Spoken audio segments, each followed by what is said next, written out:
Next up, we have Ethan Perlstein. Ethan is the CEO of Polara, which is the first biotech public benefit corporation, which works hand in hand with motivated families to develop treatments and cures for genetic diseases. He's also the CEO of Everyone Foundation, whose mission is to make individualized medicine safer and accessible to everyone. Thank you so much.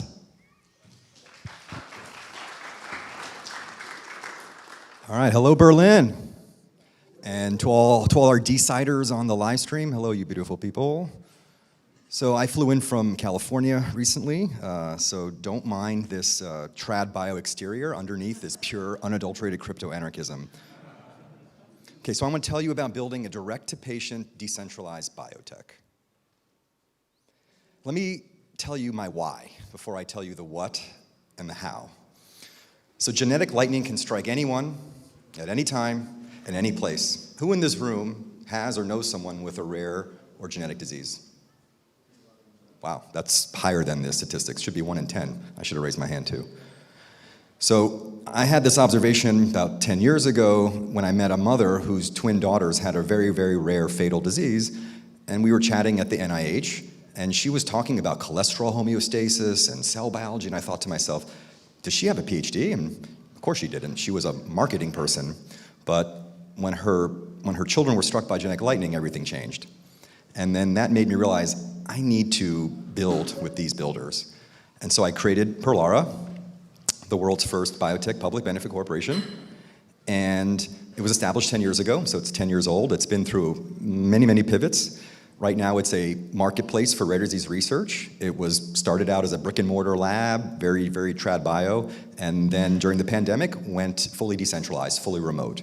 And with this model, we were able to basically invert the current pharma business approach, which is patients come to us and they will own all the IP for all the research that they do, and Perlara will provide guidance and assistance through a network of consultant PhDs called Cure Guides that are all around the world. We're all connected through Slack, maybe one day Glue, I guess.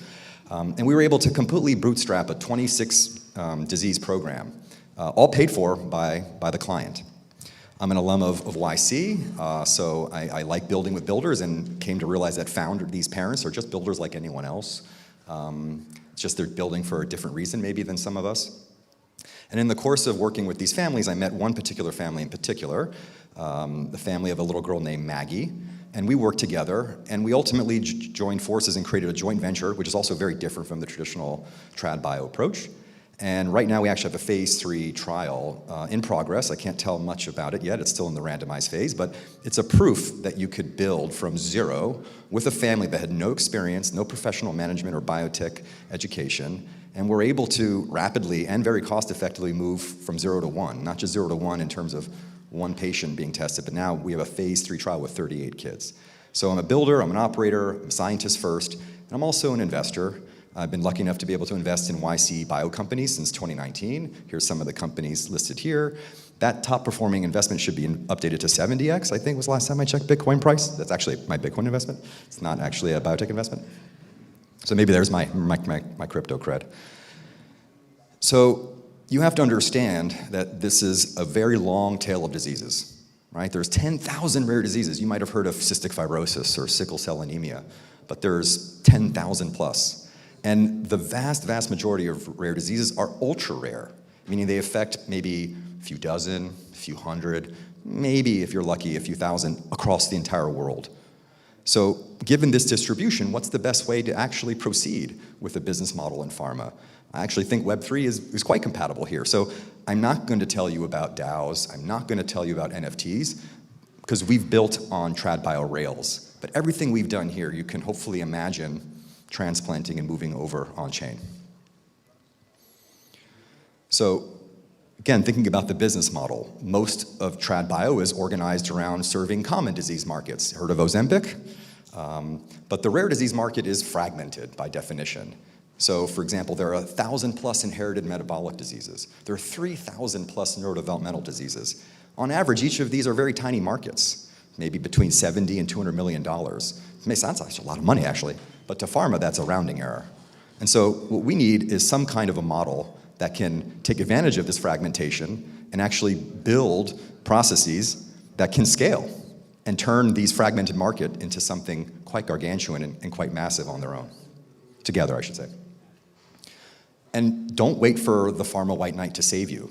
He's not coming. Pharma is too big to scale down to this problem. We've all heard this oft-lamented statistic, over $1 billion, maybe it's $2 billion with inflation, 10 years to develop a drug. And the average rare disease market's only $200 million. So of course, there's a massive mismatch between what was currently the current infrastructure built for making medicines and the needs of these communities. And I won't go through the litany of complaints here, but if you look at some of the fine print, this is not that surprising why pharma is unable to scale down. They just simply are too big to capture this opportunity, like a grizzly bear trying to snatch a firefly from the sky. Oops. Did I skip a slide here? Nope. Okay, so now I want to introduce you to Maggie. She is a medical pioneer. This is a picture taken on January 29th, 2020, right as the world was going to turn to shit. Maggie's world was actually going to turn in a different direction. This is her receiving her first dose of a drug called a Polara. Don't need to get into the details of the biology, but working with Maggie's family, as I told you, we discovered that this drug was a repurposing opportunity. Maggie's sitting in the lap of my collaborator, Eva Morava, who is the clinician running the phase 3 study I told you. The woman over on Maggie's left is her mom, Holly. And I want to show you, because seeing is believing, what we discovered together. This is going to be a montage of Maggie's baseline before she started taking the drug, and then you'll see what happens once she starts taking the drug. So this is May 2019. This is about 7 months before she started taking the drug. You can see this is her baseline. We're going to switch scenes in a second here to the Mayo Clinic. I don't know if anyone has had the luxury of visiting the Mayo Clinic, but this is the hotel that's across the street from the main hospital. This is a hallway convenient for essentially doing a de facto 6-minute walk test. And you can see Maggie has really difficult time maintaining a straight line. Maybe pay close attention to her feet. And she'll try, because she is very persistent. She's going to make her way down gradually to the end of the hallway. And I should say, we discovered this drug using very simple, what we call patient avatars, yeast and worm models, which are super inexpensive. And this process led to discovery of a Japanese drug that was developed 30 years ago for the treatment of diabetic neuropathy in adults, and we were able to find out that this drug works for these kids with a pediatric disease. Okay, raise your hand if you notice a difference. Great, can I take a picture of this and send it to FDA so that, okay. Okay, she's executing a really nice left turn into the elevator, a little pirouette at the end here to settle herself in, and here we have a nice straightaway shot. So this is 7 months on the drug that we found together. And I think what's really cool about this story is that Maggie's not alone here. She's got a lot of friends. There's 30 million people in America alone who have a rare disease, and the vast majority of them are kids. And a very unfortunate large percentage of them will not make it to see their 5th birthday. So we'll continue here. We'll skip ahead a little bit to a few months after this, and you can see that she's sort of consolidating her gains. This is by no means a cure. I wish it was, but this is a solid base hit. And compared to where kids like her are, where they have no treatment options, this is a great new baseline to be at. Here's another scene from the Mayo Clinic. Unfortunately, she had to spend a lot of time here. This is also maybe giving you a glimpse into the life of what it's like to have a family with a rare disease. You're going a lot of times to go to medical centers for visits with specialists. Okay, here she goes. She's getting a little bit stronger. We have next shot here will be an outdoor scene, and I promise the last segment will be worth the wait.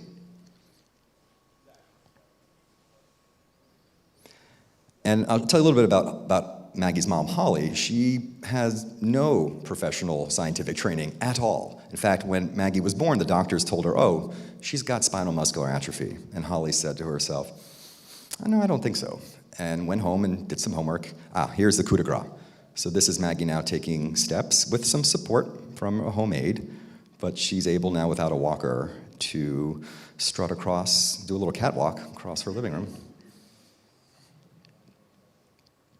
Okay, so I hope this demonstrates that this is the power of N of 1.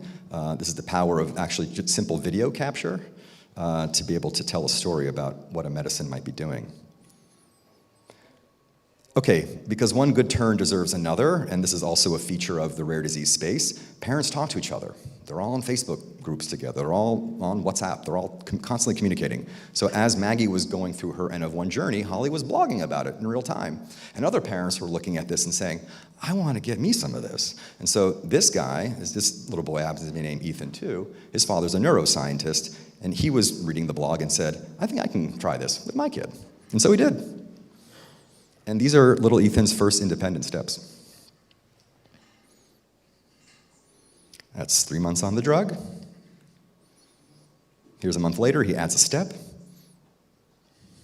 just to make it interesting. And then to show you the durability of the effect, 2 years on a power stat. You notice he's also gone through quite a growth spurt.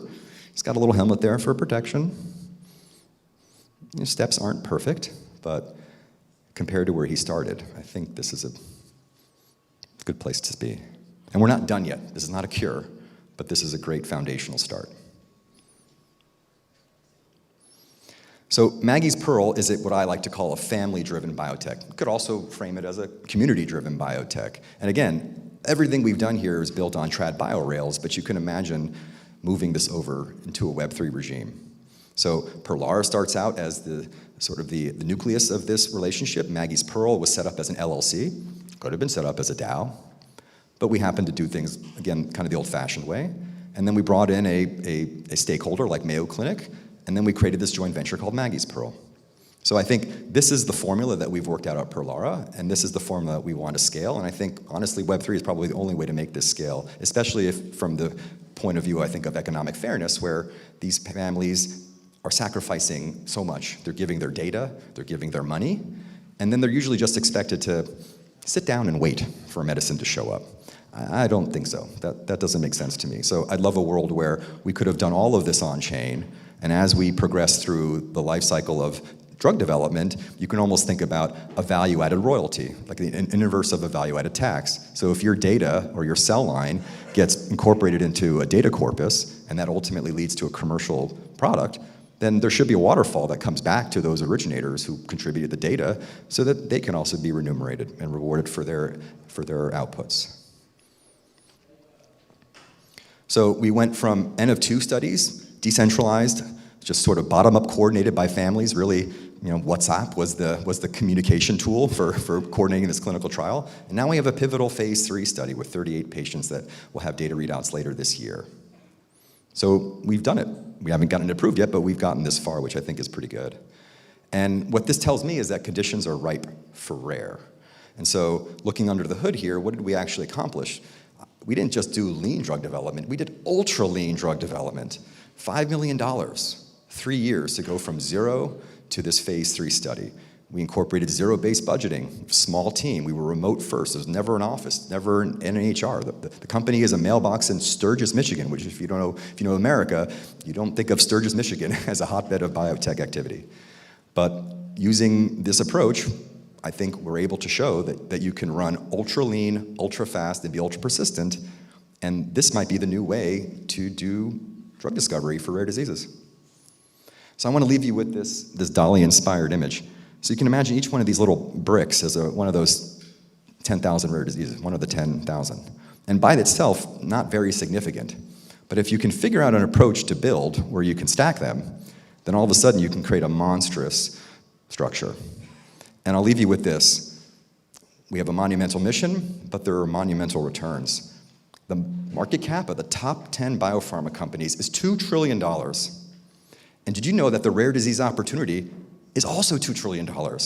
That's that 200 million rare disease market average times 10,000 rare diseases. As I said, pharma is like a grizzly bear trying to snatch a firefly from the air. It's not possible. So who's going to capture this $2 trillion of value? Hopefully, everything we've done can be moved to a Web3 regime, and maybe all of this can be done on-chain. So with that, thank you for your attention, and really excited for the rest of this conference.